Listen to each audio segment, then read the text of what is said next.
Well, I want to thank you guys for making a quick trip out here. Unfortunately, I'm standing before you today.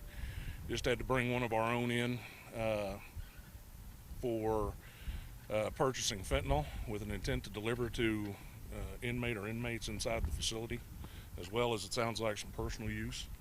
Um, these are unfortunate times when we see this. We have such high standards and expectations on our people when they come in there, and when they do something like this, it's not only hard on the agency, but for their coworkers to see them brought in under circumstances and situations like this.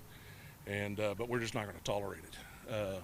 Again, we've had issues with that stuff when it gets in here. It is so highly dangerous. The quantities we're seeing coming through Lubbock right now, the amount of overdoses that's attributed to it, and so again, no one's immune to investigation, and we had some good luck on this one, where we were able to excuse me, where we were able to obtain some information that led to ultimately doing what we refer to as a reversal. So in other words, she came with the intent of buying a product, and found that she was purchasing from an undercover officer, and arrest was immediately made, and of course she was brought out here. So I'll provide all the information to you guys for background on the story. She's being processed right now for possession with intent to deliver. They're also working this afternoon and probably into tomorrow to look at the potential for filing federal charges, so that we send a message out there that this is certainly not going to be tolerated, and we're not going to we're going to look at every avenue that individuals can bring contraband into this facility and cause us more problems.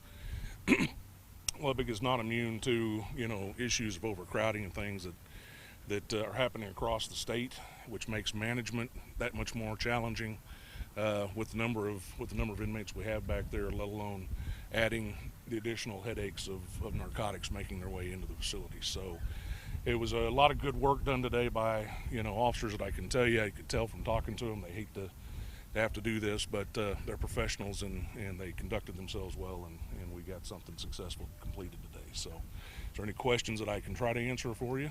How long has this officer been with the department? About 2 years. Okay.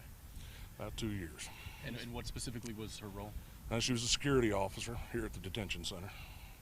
And as far as what she's been doing, how long has that been going on? Well, that's hard to say. One of the things that investigators took note of was she absolutely had nothing record-wise, not so much as even a traffic ticket. So hard pressed to say, what she's ultimately going through screening processes down there, and depending on what she's willing to tell medical staff and that. With regard to that, we're obviously very concerned. If you're taking these types of narcotics, withdrawal is certainly a big concern for us, and we don't want something happening with her any more than anybody else. Do we know if she had ever successfully trafficked drugs into this jail? Not at this point. This is the first contact the local law enforcement's had with her. Okay.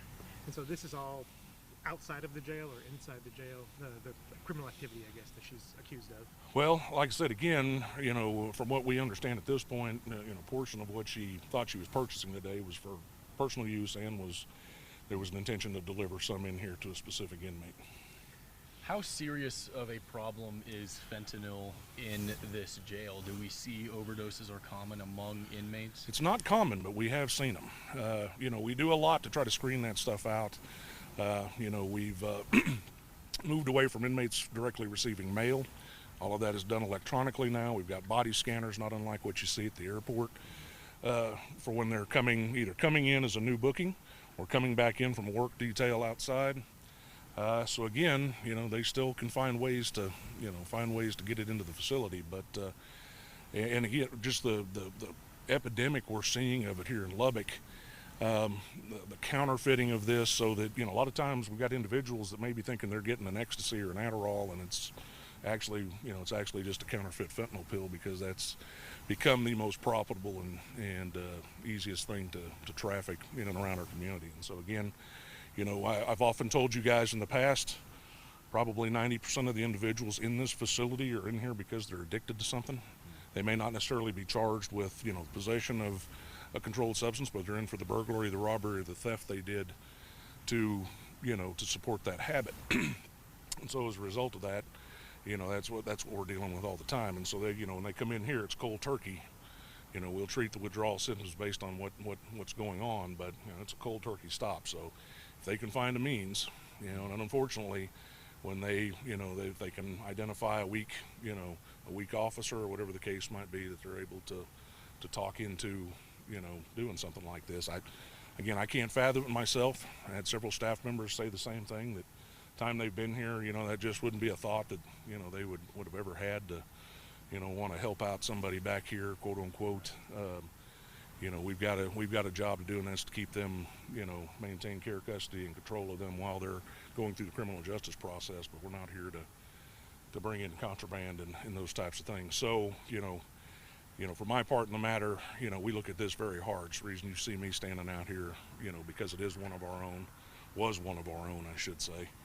And, we're not going to tolerate it in any way, shape, or form. So has she been effectively terminated from Absolutely. the Well, I mean, there's processes that are going to go in place, but she's done as of today. So there's no question about that.